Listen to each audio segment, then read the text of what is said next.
friends, welcome back to my channel. My name is Ragan. I'm so excited to be doing this video today because I have 26 new releases for the first half of 2022 to haul for you today.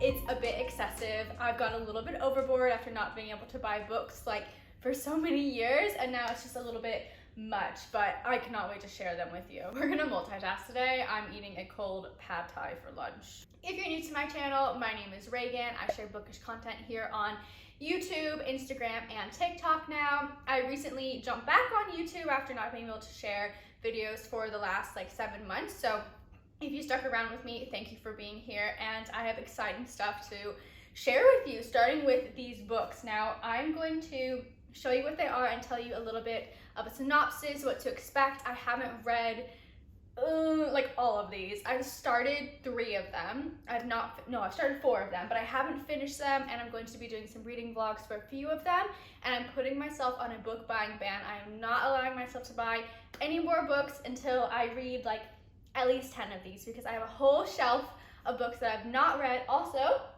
since my last video, I've redesigned the shelves. They look a little bit discombobulated right now because I've taken so many off to do this haul today, but I think they look a little bit more pretty than they did last time, and I'm going to do a bookshelf tour for you. I'm just not sure when to do it because I always feel like my bookshelf is incomplete, and I think you as a reader probably relates to that as well. You never feel like your bookshelves are perfect. You don't have all the books in the series. They don't all match. The color's not right, whatever it is. But maybe I'll do it at the end of summer. I don't really want to wait all the way until Christmas, but I don't know, something to think about. I should tell you that every book on this list is fantasy, and they are adult, new adult, and young adult books that I'm hauling. I have only read fantasy this year because I'm just on a mission to only read what I'm in the mood for and what I truly love. Although I did read one contemporary romance, and that was The Hating Game by Sally Thorne. This is a rom-com, and I was disappointed by that, but I'm going to give you my full thoughts on that book in a recent reads review video that's coming out in July.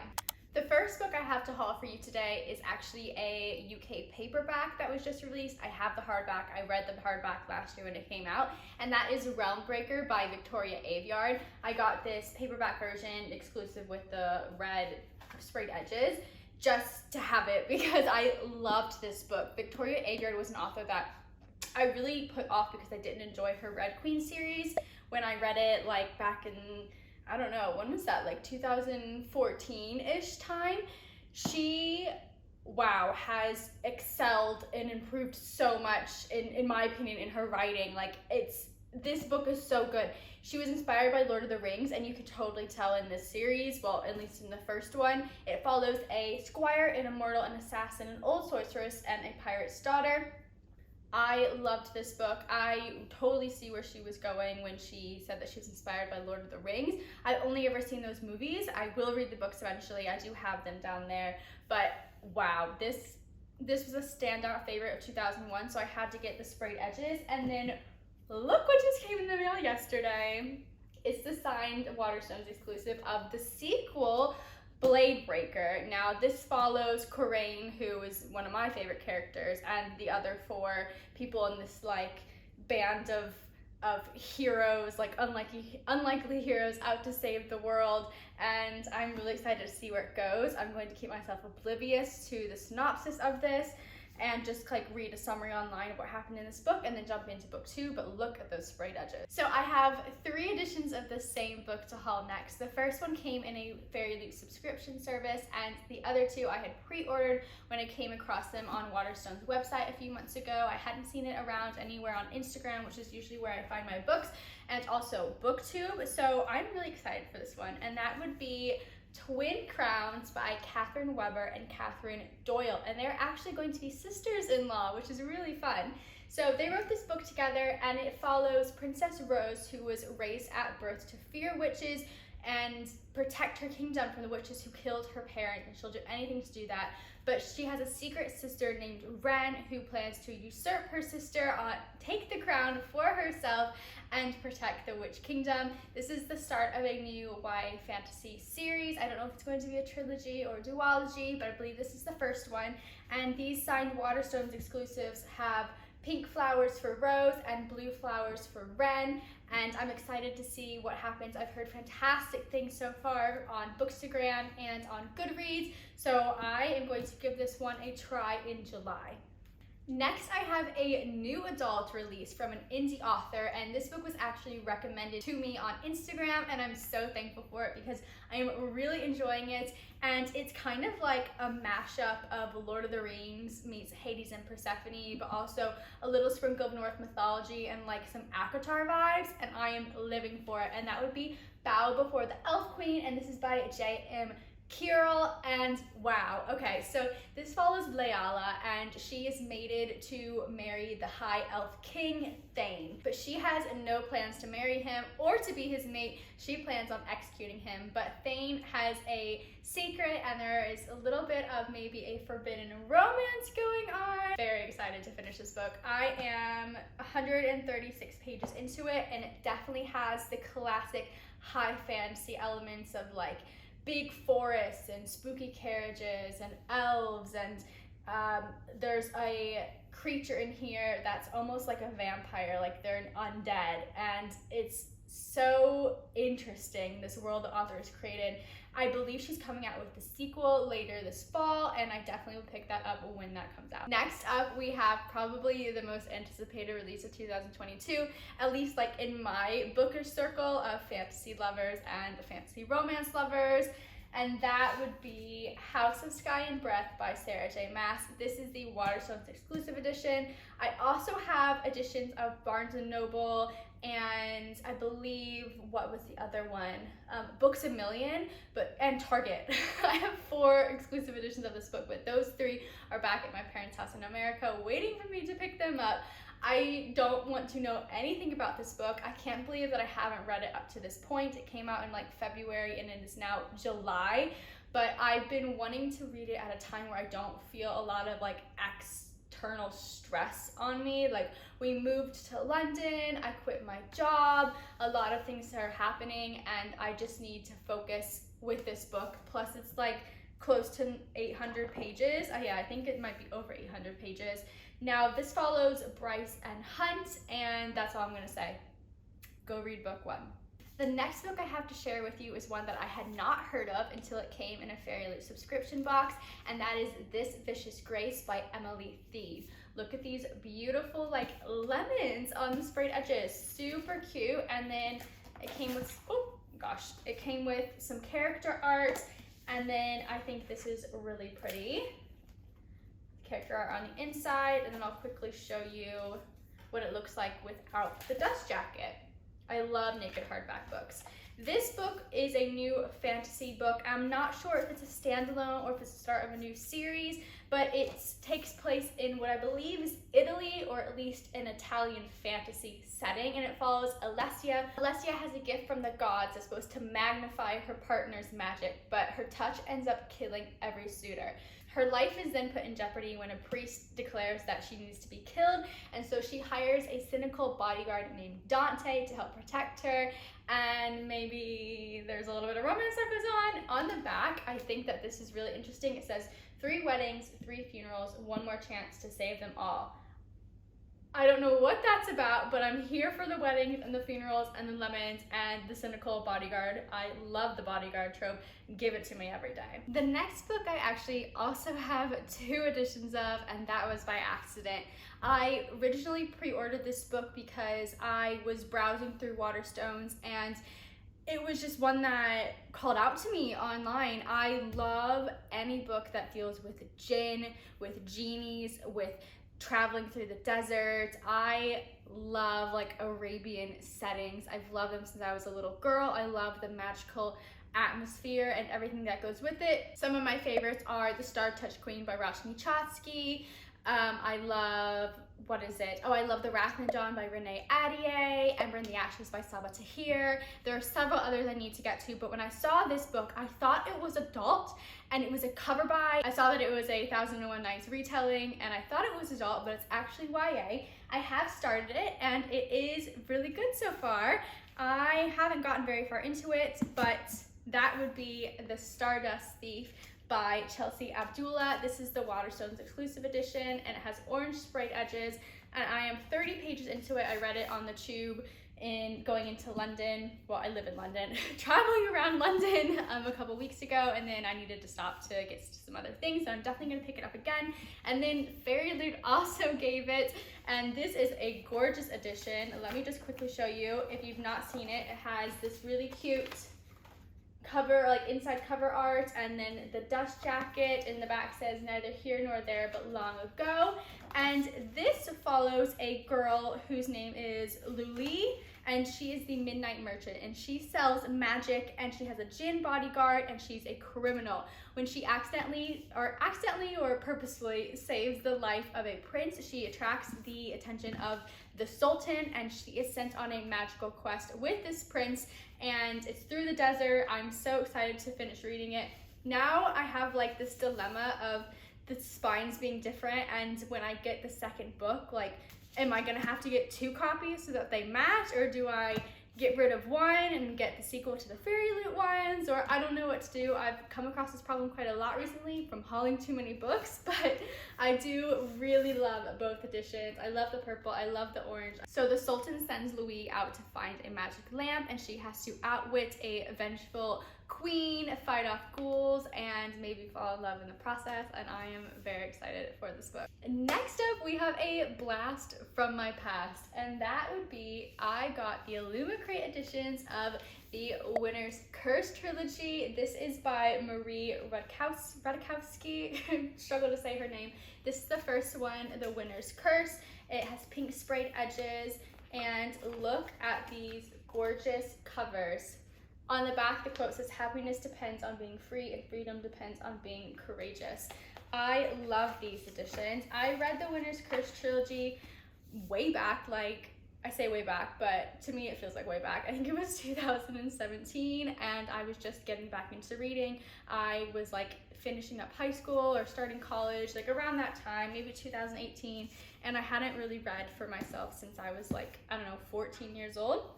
So I loved these books. The first one was definitely my favorite. Then we have the Winner's, wait, this was the one. Yeah, they're out of rainbow order, which drives me crazy. We have the Winner's Crime, and here is the cover. And then the last one is the Winner's Kiss, which is blue.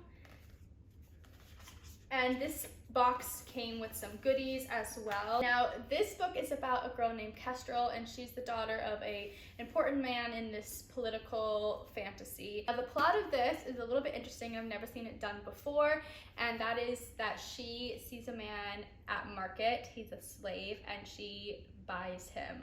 They end up having a relationship of sorts, and obviously you get this fantasy romance trilogy. It was really good. I definitely remember the first one being the best. One of my goals for the remainder of the year is to reread something that brings me joy, and I'm thinking about picking up the first one. I don't remember like the rest of the plot other than that she buys him and ends up like recognizing that slavery is of course horrific, but I don't know. I'm gonna give this one another go though soon.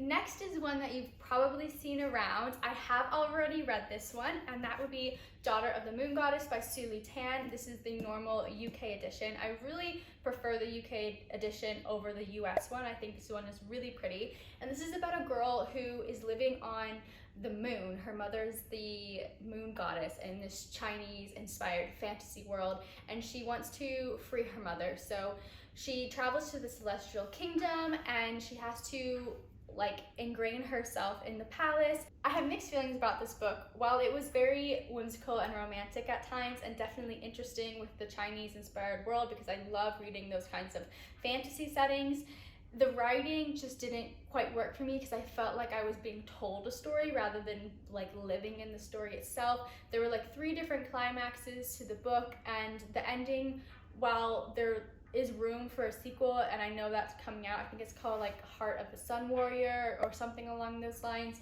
it just, I don't know if I feel the need to pick up the sequel, but it is good. I would recommend it if you like Spin the Dawn, you know, that kind of world. Spin the Dawn I loved, but this one just didn't quite live up to the hype. The next book I have to share with you is really special, and it is a signed book from Stephanie Garber that she addressed to me, and that is the Spanish edition of Legendary. On the inside it says, to Ragan, with a little heart in Jack's blue. I love it. My friend Pierre from @Pierre Reads on Instagram, he lives in Madrid, and she was doing a signing there, and he asked her if she would sign this to me, and I'm so happy. No, I don't speak Spanish, I don't read Spanish, but I am excited to have this book. I adore this series. I love the Caraval world. What does bother me though is like when you put it flat, the title is upside down, so it like doesn't match on my shelf, and I believe the books in France do that as well. I have a couple of Harry Potter books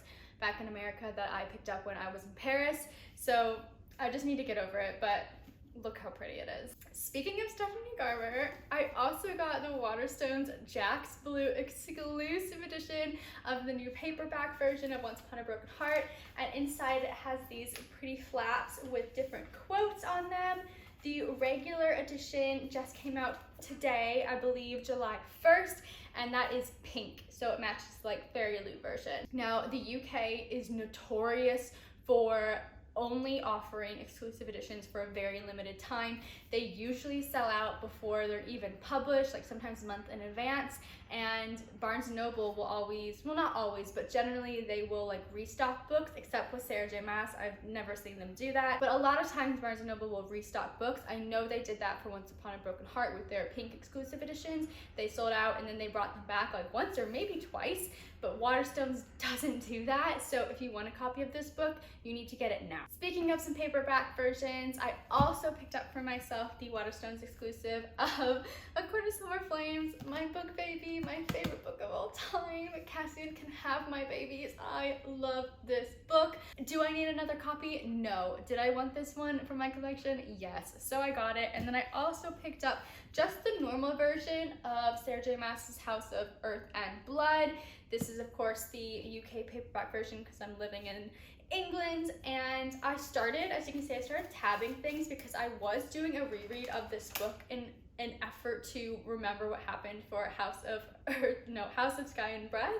But oh my god, you guys, I could not bring myself to read it again, and that sounds terrible, but the first 600 pages of this book drags for me, and while I love living in her world, like I love soaking in everything that she's created. I loved the angels and the demons and the mermaids and the donuts and the sexy times and the jokes and going to nightclubs and the murders. I loved it all in this book. I loved living in the library. I loved that she was an antique dealer. So many cool elements to this book. I just couldn't sit through all of it again until we got to the last 200 pages where like the plot picks up. So I read a summary online so that I could do a reading vlog of House of Sky and Breath for you.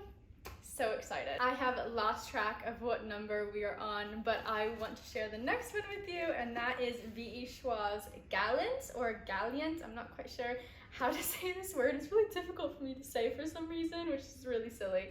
But this is the Waterstones signed edition. This has the lovely like red foiled cover, and then the inside looks like this. I've seen several different exclusive editions of this book. I've seen a Forbidden Planet one, a Barnes & Noble one, I've seen a regular edition. I think that there are a few out there. It's really short. I would like to read this, but it feels like it's more of a fall gothic kind of vibe, but I love the like pages of journals. This follows a girl named Olivia who's at an all-girls school. She's missing a mother, a father, and a voice, and she only has ghosts for friends, and she has her mother's journal. She receives a letter from her uncle and says that she needs to come to his estate, but when she gets there, Gallant, which is the name of the estate, the manor house, she discovers that the letter is years out of date, her uncle is dead, and only her cousin Matthew and servants are at this manor house. She's allowed to stay, but she's not allowed to go outside after dusk, and she has to stay on the right side of the crumbling wall. Olivia now discovers she's in a house full of secrets. She's trying to discover what happened in her family's past, and I think she's going to discover something quite sinister. I'm excited to read V.E. Schwab. I have not finished A Conjuring of Light, which is a damn travesty because I loved A Darker Shade of Magic. I did not enjoy the sequel, and then I got yeah, 139 pages into this book like a year and a half ago, and then I just didn't finish it for whatever reason, because I'm such a mood reader and I start books all the time and then don't end up finishing them until like, I don't know, 6 months later. So I do need to finish this book. I really enjoy it. I also need to read her Invisible Life of Addie. I cannot talk today. I also need to read her Invisible Life of Addie LaRue. I have this beautiful UK illustrated edition. I've not read it. It sounds fantastic. I've only heard wonderful things about this book, so I need to get on top of V.E. Schwab. But I will start with Gallant because I think I can read this quite quickly. We are almost to the end, but we have a handful of books to go, and the next one would be Electra by Jennifer Saint. I'm holding the signed edition from Waterstones. The covers are just gorgeous. I also have her book Ariadne in 2 editions, the exclusive white, which came out surprisingly like only a couple months after the regular edition. This one has just like a coppery color with the blue, and this one has gold, and then this one has gold as well. But Electra is a retelling of Greek mythology, and I don't know if it specifically only follows Electra, because the inside says that it follows Clytemnestra, Cassandra, and Electra. Clytemnestra is the sister of Helen, wife of Agamemnon. Fun fact, my husband and I, when we were dating, we went to Berlin, and we went to the opera in Berlin and saw Agamemnon. It was awful. It was really terrible. So every time I see this word, I just hear the voice go, Agamemnon. Cringe, Reagan. Okay. Anyway, I don't know anything about Electra or Cassandra or Clytemnestra in Greek mythology. I love Greek mythology. I loved it ever since the Percy Jackson books when I was like 10. But I think I just want to go into this one a bit blind. I'm expecting it to be very lyrical, have a lot of prose, and be really poignant in feminism and taking back our female power. But I don't really know anything beyond that, so I am excited to pick it up, but I do need to read Ariadne first though. The next book I want to talk about is an adult fantasy book that I'm very excited to have hauled. I subscribed to Fairy Loot's adult fantasy book subscription. I've been subscribed the entire time they've had it, which I think we are now in the 5th month, and the 5th book has not come yet, but I want to show you what I got, and that is The City of Dusk, and this is by Tara Sim. This is the Fairy Loot edition. Look at the skulls on the inside and the pretty cover. It is signed. This book gives me Game of Thrones vibes meets like Ember in the Ashes. Okay, so in this series there are 4 realms: life, death, light, and darkness, and they all converge on the City of Dusk. And the City of Dusk is ruled by 4 noble houses, and those houses are, okay, so we have House Mardova, House Sire, House Lestrider, and House Vakara, and they all worship different gods. There are different bloodlines, and there are different heirs and powers within these houses, and we are following the 4 heirs: Risha, a necromancer struggling to keep the peace; Angelica, an elementalist with her eyes set on the throne; Tasia, a shadow-wielding rogue with rebellion in her heart; and Nick, a soldier who struggles to see the light, and they will sacrifice everything to save their city because the gods have disappeared and abandoned them. I got 20 pages into this book the day it arrived. I really enjoyed it. I need to pick it back up, and I'm excited to dive more into adult epic fantasy. We are nearing the end. I only have 5 more books to share with you, and the next 2 again are the same book but different editions, and that would be The Atlas Six by Olivia Blake. I have the Fairy Loot edition, which is very beautiful. It has some inside cover art. This came in the adult book box subscription, and the cover looks like that.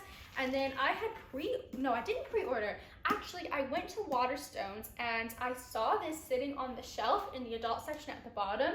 I saw that said Waterstones exclusive edition in the adult fantasy section. It has some cool sprayed edges, and I bought it. And I only bought it because I liked the cover. I saw that it was a Waterstones exclusive, so I knew it probably was popular, and I hadn't heard it before, so it was a total cover buy.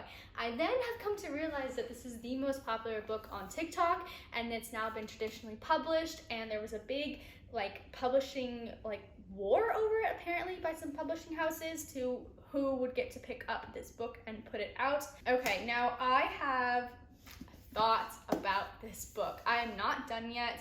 I am like 250 odd pages into this book. I read it when I had the panorama 6 weeks ago that I contracted when we moved to London, unsurprisingly. However, this book is confusing. If you could write and bottle an aesthetic and put it into a book, that's what Olivia Blake has done with her book. It's impressive, it's interesting, but I am confusion on it. This follows 6 magicians who are chosen to partake and compete for a place in this magical, elitist, pretentious society. And basically they're like in a library studying their elemental powers, and like their powers are based in science because it takes place in like today. So like 2 of them come from New York University of like magical arts or something like that. So it's like NYU but for the elite, you know, for the magical elite. None of these characters are likable. They're not supposed to be, but it's so interesting to read about because they just sit in this library and they study like their physics, they study like aerodynamics. I felt really smart reading this, and then I felt confused and dumb. Some people absolutely gush and love all over this book. I'm on the opposite end where I'm like, I don't know what is going on. Should I finish reading it? A lot of people have DNF'd it. I am interested to see how it ends. I know Mel Reeds, who is my like favorite booktuber here on YouTube, she loved the ending, so I'm curious as to what goes down because there is a sequel coming out. And I do have that pre-ordered from Waterstones, but I don't know, I might cancel that. It depends on how much I like this book, but I do have 2 copies of it. Okay, the penultimate book I have to share with you is Castles in Their Bones by Laura Sebastian. I have wanted to pick up this book ever since I saw it come out. However, I didn't really want to spend the money, but I did see that it was on sale for like $1.99 on Apple Books, so I did buy it on there. I'm having a hard time reading it in ebook format though, so I do need to pick up the physical copy just because I can't zoom in on the map and there are a lot of references to like where they're traveling to, and I keep getting confused with which perspective we are talking about, so I do need to pick up the physical book. But this is a new young adult fantasy release and it's the start of a trilogy. This definitely has a younger tone of voice. It's giving me Throne of Glass, Kiss of Deception, and like Ash Princess vibes, and I love that. If you love those kinds of princessy books, this one is for you. This follows 3 sisters who are raised in deception, seduction, and violence. Their mother sends them out to be married to 3 different princes in different kingdoms, and their only objective is to make those princes fall in love with them and then take over their country. So I am really excited to continue on with this. I just need to pick up the actual book. Okay, wow, we have made it to the end, and I have once more the same book, but 2 editions because Fairy Loot did me dirty. I'd already pre-ordered it, but then they sent me a copy as well, and that would be Book of Night by Holly Black. Okay, the Fairy Loot edition is very pretty. I do want to show you the inside, and then I love the feel of this naked hardback. It's almost like a plasticky kind of texture. It's really cool. This is the Waterstones exclusive that I had pre-ordered that has the sprayed edges and then the teal. Now, I have not heard positive things about this book. It is the start of a new series or trilogy, and it's Holly Black's first adult fantasy. It's an urban fantasy that's dark, and it deals with shadow magic and I think some darker themes, and the main protagonist is a criminal. I think people were expecting this to be like Cruel Prince but make it adult, and that's not what she's done. So I'm really interested to see what people have to say. I know one of my favorite book reviewers who reviews a lot of adult fantasy, Holly Hart's books here on BookTube, she reviewed it and she did not care for it, and that makes me a little bit anxious because she reads so much of adult fantasy. I think that people are confused about how the magic system works, and there might be a lot of magic for the sake of convenience. I'm not quite sure. I'm going to have to read it and review it myself for you, but I am curious. Now, I did not like Holly Black's Cruel Prince, which is kind of crazy, I know. I do have an arc of the Cruel Prince that I found, and that book is like worth a ton of money now, so I need to definitely give it another shot. I only read the first one and I didn't like it because I didn't like the bullying being romanticized. I didn't like the bully love trope, and so I didn't continue on with the series, but I know the Folk of the Air is like everyone's bread and butter in the Fae world, so I do need to give it another shot. I do not know where the footage has gone to the outro for this video. I know I filmed it, but it has disappeared from my hard drive. So this is just me here to say that I'm going to be coming to you very soon with some recent reads reviews for books I have read in the first 6 months of the year. And I'm also doing a second half of the year reading goals and like intentions video for myself and how I'm going to approach July through December of 2022. So that's coming out this month as well. Also, I recognize that there are thousands of books that I did not haul for you today that came out between January and June of 2022 this year. So please let me know what you are hauling, if we have any of the same books that we picked up, if there are any fantasy releases from this year that I need to add to my TBR that have come out recently. And if you are one of my book besties that made it through the end of this video, thank you very much. I really appreciate it. And drop me a crown emoji in the comments below so I know who you are and I can say thank you. And I will see you in a new video soon. Bye.